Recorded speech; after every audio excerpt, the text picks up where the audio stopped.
नमस्कार दोस्तों। आज हम बात करेंगे कंप्यूटर के फंडामेंटल की। कंप्यूटर का परिचय या कहें इंट्रोडक्शन टू कंप्यूटर। सबसे पहले कंप्यूटर की परिभाषा। कंप्यूटर एक ऐसा उपकरण है जो बहुत जल्दी डेटा की गणना करता है। तेजी से गणना करना कंप्यूटर का प्राथमिक उद्देश्य है। इससे पहले मैं आप सभी को ये बताना चाहता हूँ कि ये जो नोट्स हैं ये उत्कृष्ट क्लास जोधपुर के नोट्स हैं ऑनलाइन क्लास के। आपको अच्छे लगें तो आप लाइक और शेयर सब्सक्राइब ज़रूर कर दीजिएगा। Thank you. अब आता है सीपीयू। अब हमारे कंप्यूटर में एक सीपीयू होता है और सारा काम इसी का है। सीपीयू डाटा लेता है और डाटा देता है। मतलब जो इनपुट डाटा हम सीपीयू को प्रदान करते हैं वो हमें आउटपुट के रूप में इंफॉर्मेशन के रूप में हमें दे देता है। इसे सूचना, जानकारी या प्रोसेस डाटा या संशोधित डाटा भी कहा जाता है। अब सीपीयू इनपुट और आउटपुट दोनों के बीच में है। तो ये क्या हुआ? सेंट्रल। ये क्या करता है? डाटा का प्रोसेस करता है। तो क्या हुआ? प्रोसेसिंग। और ये है क्या? ये सीपीयू के अंदर रैम, रोम, हार्ड डिस्क, अलग अलग कंपोनेंट्स मिलके सीपीयू बनाते हैं। तो ये टोटल क्या हुई? ये हमारी यूनिट हुई। इसलिए इसका नाम सेंट्रल प्रोसेसिंग यूनिट पड़ा, सीपीयू। ये डाटा लेता है और इंफॉर्मेशन के रूप में उन्हीं डाटा को हमें देता है। कंप्यूटर एक उपकरण है जो डेटा को सूचना में परिवर्तित करता है। कंप्यूटर इनपुट में डेटा स्वीकार करता है और इसे प्रोसेस करता है और आउटपुट में सूचना प्रदान करता है। राइट। डेटा कितने प्रकार के हो सकते हैं? डेटा दो प्रकार के हो सकते हैं। एक बाइनरी डेटा, दूसरा फिजिकल फिनोमेना, मतलब भौतिकी घटनाएं या बाइनरी डेटा। बाइनरी में 0 1 और भौतिकी में भी हम आगे बढ़ेंगे जो भौतिक घटनाएं होती हैं। कंप्यूटर का अधिकतम विकास यूएसए में हुआ था। सही है जी। कंप्यूटर में अधिकांश शब्द लैटिन भाषा के हैं। राइट।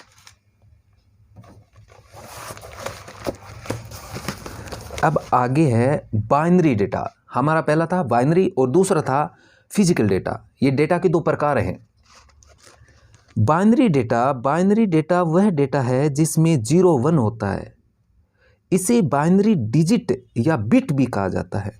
बिट को छोटे b के रूप में दर्शाया गया है। बाइनरी अंक असतत मूल्य है, डिस्क्रीट वैल्यू है। मतलब ये बाइनरी असतत, लगातार नहीं है, 0 1 है ये। दो फिजिकल फिनोमिना, भौतिकी घटनाएं जैसे ताप, दाब, गति, वोल्ट और हाइड्रोलिक मात्राएं, ये सभी भौतिकी घटनाओं में आती हैं। और भौतिकी घटनाएं सतत मूल्य हैं, मतलब भौतिकी घटनाएं लगातार चलती रहती हैं। समय जो घड़ी होती है वो सतत चलती रहती है, समय दिखाती है। वैसे ही भौतिकी घटनाएं हैं ये सारी। तापमान कभी बढ़ता है कभी घटता है, दाब कभी बढ़ता है कभी घटता है। गति, जैसे हम अपनी गाड़ी की स्पीड बढ़ाते हैं तो स्पीड बढ़ जाती है, जैसे घटाते हैं तो घट जाती है। वो सतत है, लगातार है। उसी हिसाब से वोल्टेज है। सतत का मतलब लगातार। जो भौतिक घटनाएं लगातार होती रहती हैं वो सतत कहलाती हैं। डाटा दो ही प्रकार के होते हैं, बाइनरी डाटा और फिजिकल डाटा। अब जो हम पढ़े हैं उनसे संबंधित एमसीक्यू क्वेश्चन करते हैं। पहला क्वेश्चन है, कंप्यूटर का प्राथमिक उद्देश्य है सॉफ्टवेयर विकसित करना, निर्णय लेना, तेज गणना करना, संचार करना। तेज गणना करना। इनपुट प्रक्रिया में कंप्यूटर खाली स्थान को स्वीकार करता है, संख्या को, जानकारी को, आंकड़े, डेटा, उपयोग सभी डेटा को। कंप्यूटर खाली स्थान को स्वीकार करता है और खालिस्तान में प्रोसेस करता है। कंप्यूटर डेटा को स्वीकार करता है और सूचना में प्रोसेस करता है। अगला क्वेश्चन, संसाधित डेटा को कहा जाता है सूचना। आउटपुट क्या है? कंप्यूटर जो सूचना देता है। आउटपुट क्या है? कंप्यूटर जो सूचना देता है। कंप्यूटर 4 बुनियादी ऑपरेशन करता है, जिसमें से इनपुट के बाद किया जाने वाला काम होता है प्रोसेसिंग, जो हमने पढ़ा था, इनपुट के बाद प्रोसेसिंग और उसके बाद आउटपुट। संशोधित डेटा जाना जाता है इंफॉर्मेशन। संशोधित डेटा जो हमें आउटपुट के रूप में प्राप्त होता है वो इंफॉर्मेशन कहलाता है। कंप्यूटर पर किस तरह का डेटा काम करता है? बाइनरी अंक, भौतिक घटनाएं, नंबर और ए बी। बाइनरी अंक और भौतिक घटनाएं ए और बी दोनों प्रकार से काम करता है। अब नेक्स्ट है हमारा कंप्यूटर के प्रकार। कंप्यूटर 3 प्रकार के होते हैं। पहला डिजिटल कंप्यूटर, दूसरा एनालॉग कंप्यूटर, तीसरा हाइब्रिड कंप्यूटर। पहला है हमारा digital computer. Digital computer binary digit पर काम करते हैं, जैसे मोबाइल, लैपटॉप, डेस्कटॉप, कैलकुलेटर। अब मोबाइल को भी हम मोबाइल पीसी बोलते हैं, हैंड हेल्ड पीसी बोलते हैं, पॉकेट पीसी बोलते हैं, पाम टॉप। पाम टॉप का मतलब मोबाइल, पाम का मतलब होता है हथेली। पाम टॉप, मोबाइल हमारे हथेली में रहता है, इसे हम पाम टॉप के नाम से भी जानते हैं। और इसे मोबाइल को हम पीडीए, पर्सनल असिस्टेंट के रूप में भी बोलते हैं। और टैबलेट, ये सभी कैटेगरी मोबाइल में आती हैं। कोई भी क्वेश्चन पूछ सकते हैं, हैंड हेल्ड पीसी का उदाहरण है मोबाइल में। तो हमारा स्तर काफ़ी ऊंचा है, इसलिए क्वेश्चन का लेवल हाई रखना। एनालॉग कंप्यूटर, पहला था हमारा डिजिटल कंप्यूटर, दूसरा है एनालॉग कंप्यूटर। डिजिटल में बाइनरी डिजिट पर काम करते हैं और एनालॉग में भौतिक घटनाओं पर काम करते हैं, जैसे स्पीडोमीटर, गाड़ी का स्पीडोमीटर जो पहले हुआ करता था सुई, वो थर्मामीटर जिससे पहले एक पारानुमा, एक पेननुमा एक संरचना होती थी आर पार दिखने वाली, वो मुंह में ठूंसते थे और फिर उसमें पारा हमें नजर आता था, तो वो थर्मामीटर। बैरोमीटर, वोल्टमीटर, वॉच जो घड़ी हैं, और पेट्रोल पंप जो आज के टाइम में चल रहे हैं, ये सभी एनालॉग में आते हैं। अब देखते हैं इन दोनों में डिफरेंट क्या है, डिजिटल और एनालॉग में।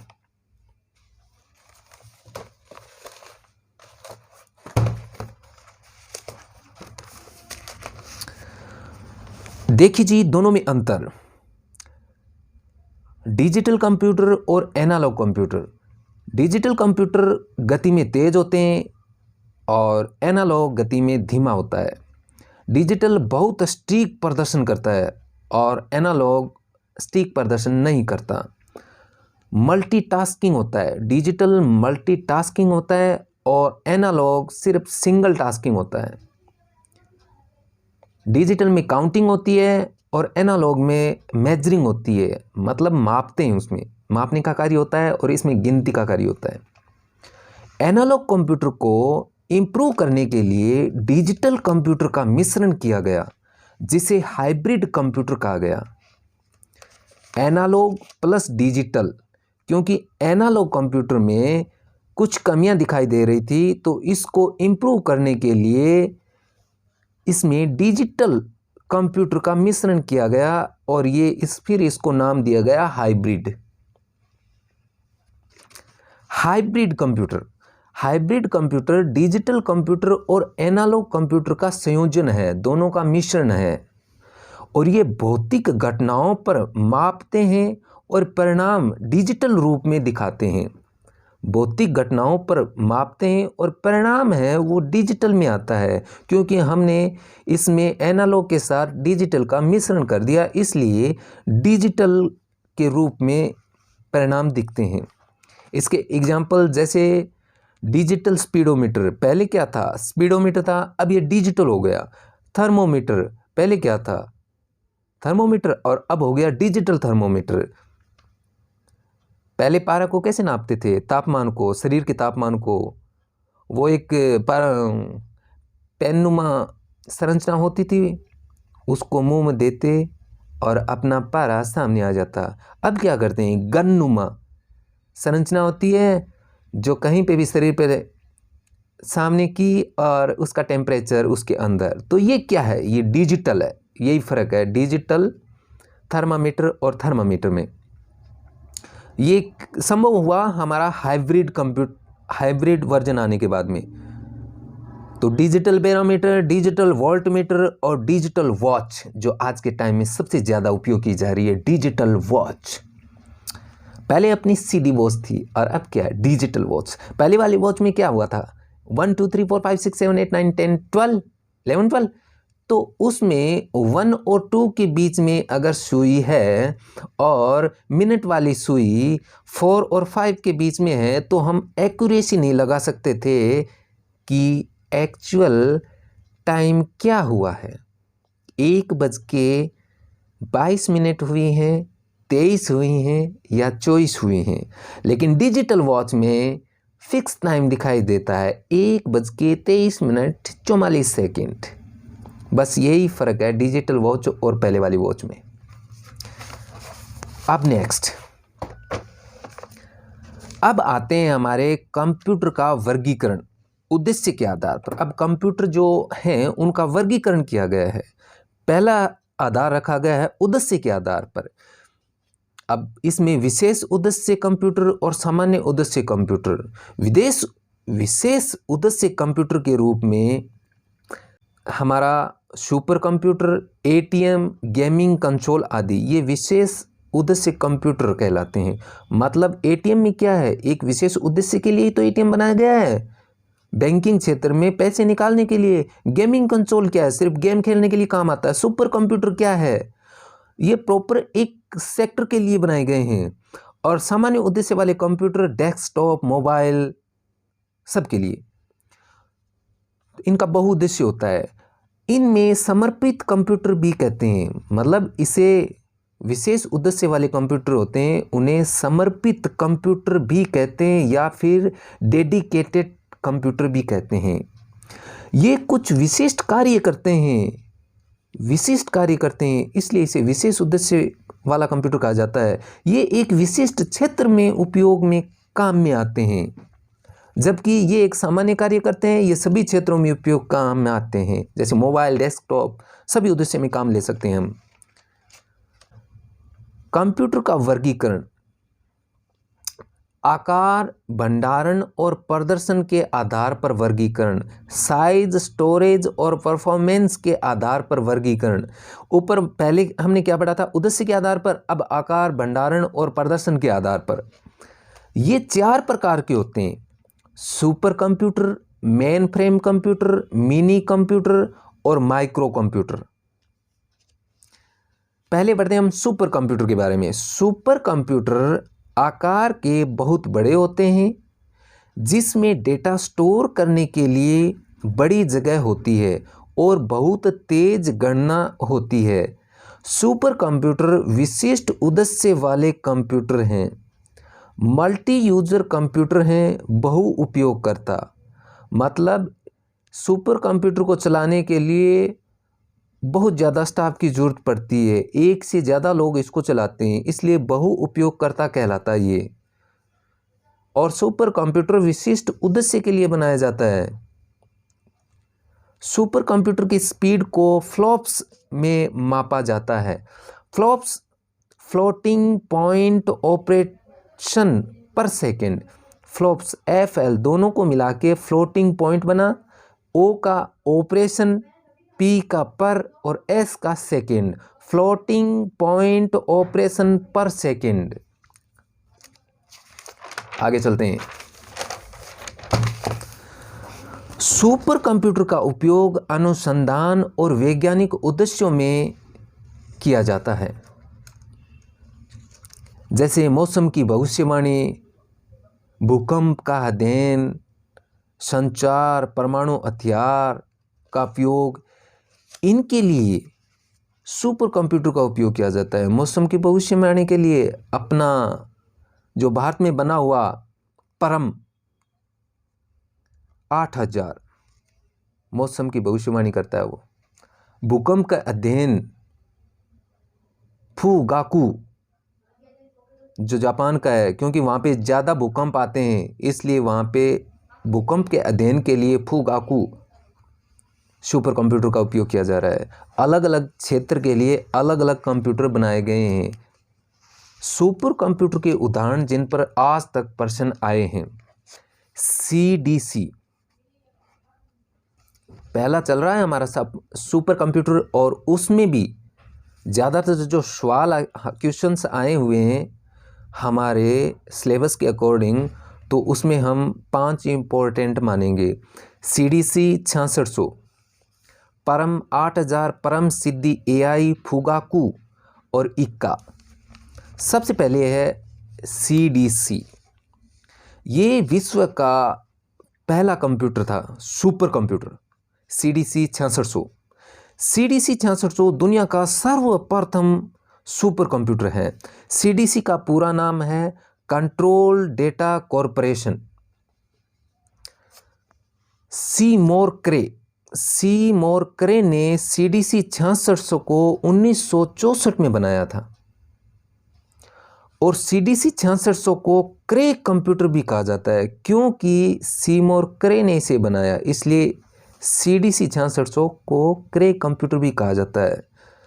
और फादर ऑफ सुपर कंप्यूटर कौन? क्रे, सीमोर क्रे। और CDC 6600 super computer of father तो कौन? सीमोर क्रे।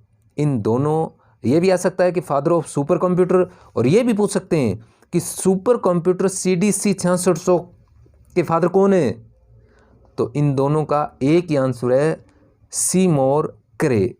एग्जामिनर कैसे भी क्वेश्चन घुमा के पूछ सकता है, ये ध्यान रखना है हमें। अपना 2 नंबर है परम 8000। परम 8000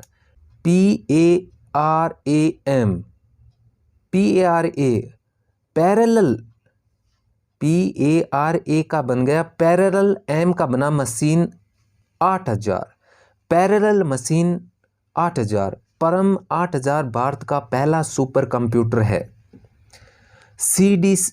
CDAC ने परम 8000 को विकसित किया। CDAC मतलब centre for development of advance computing. CDC का पूरा नाम है centre for development of advance computing, याद रखना भैया। परम 8000 को विजय P भटकर द्वारा विकसित किया गया था 1991 में। विजय P भटकर के द्वारा 1991 में परम 8000 का विकास किया गया, और ये हमारा पहला सुपर कंप्यूटर था भारत का। उसके बाद में आया परम सिद्धि AI। परम सिद्धि AI इंडिया का सबसे तेज गति से कार्य करने वाला सुपर कंप्यूटर माना जाता है। इसका पीक रेशियो है 5.267 flops and R maximum 4.6 flops है। परम सिद्धि AI ने 16 नवंबर 2020 को जारी दुनिया के टॉप 500 में से सबसे शक्तिशाली सुपर कंप्यूटर में 63वीं वैश्विक रैंकिंग हासिल की है। ये 16 नवंबर 2020 का है, हो सकता है ये चेंज हो सकती है, इसको आप अपडेट करते रहना, ध्यान रखना इस चीज़ का। 2020 तक की बात चल रही है ये। नेक्स्ट है हमारा फुगाकू, जो जापान का है। World fastest super computer Fugaku आज के समय में दुनिया का सबसे सुपर कंप्यूटर है, सबसे तेज सुपर कंप्यूटर है। फुजित्सु और जापान के राष्ट्रीय अनुसंधान संस्था रिकेन द्वारा विकसित फुगाकू सुपर कंप्यूटर, इसको बनाने वाली संस्था है फुजित्सु और जापान की राष्ट्रीय अनुसंधान संस्था रिकेन। द्वारा फुगाकू सुपर कंप्यूटर को बनाया गया और इसकी स्पीड है 442, मतलब 442 फ्लॉप। और हमारे जो सबसे फास्टेस्ट कंप्यूटर था उसकी स्पीड क्या थी? 4.6 फ्लॉप्स। अब देख लीजिए जापान और हमारे सुपर कंप्यूटर की स्पीड में कितना फ़र्क है। लास्ट था हमारा इक्का। इक्का जिसे टाटा सुमो की सहायक कंपनी CRL पुणे महाराष्ट्र द्वारा बनाया गया था। CRL का पूरा नाम है कंप्यूटेशनल रिसर्च लैब, जिसको नवंबर 2007 में बनाया गया था। इक्का टाटा सुमो की कंपनी CRL द्वारा पुणे में विकसित किया गया नवंबर 2007 में। ये था हमारा कंप्यूटर्स के आधार पर जो प्रश्न हमारे आते हैं, सुपर कंप्यूटर जो आज तक आए हैं इन्हीं पे आए हैं, इनसे हटके अभी तक कोई नहीं आया। अब उसके बाद में सुपर कंप्यूटर के बाद हमारा आता है mainframe computer. Mainframe computer तेज, महंगे और बड़े स्टोरेज वाले होते हैं, लेकिन सुपर कंप्यूटर से कम होते हैं। मेन फ्रेम को MIPS मिलियन कंस्ट्रक्शन पर सेकंड में मापा जाता है। इनकी स्पीड को MIPS मिलियन कंस्ट्रक्शन पर सेकंड में मापा जाता है और सुपर कंप्यूटर की फ्लॉप्स में। इन दोनों में ये डिफरेंट है भैया, ध्यान रखना।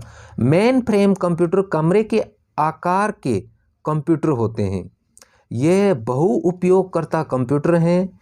मेन फ्रेम कंप्यूटर का उपयोग सरकारी विभाग और बड़ी व्यावसायिक फर्मों में होता है। सरकारी विभाग जैसे आयकर, railway system, air traffic control, ATC, banking, automobile कंपनियों में उपयोग, पेयजल पदार्थ कंपनियां, इन सभी में मेन फ्रेम कंप्यूटर काम में लिया जाता है। आपने कभी कहीं जाके देखा है कि ये पेयजल पदार्थ वाली कंपनियां किसी जरीकन से बोतलों को भर रही हैं? नहीं, ये असंभव है। इसलिए इनके पास मेन फ्रेम कंप्यूटर होते हैं जो ये ऑटोमेटिक कार्य होते रहते हैं। मेन फ्रेम कंप्यूटर के एग्जाम्पल जैसे IBM Z system, IBM system Z9, IBM system Z10, Hitachi Z800, Z900, फिजित्सु ICL VME, NEC 610 और DEC 10।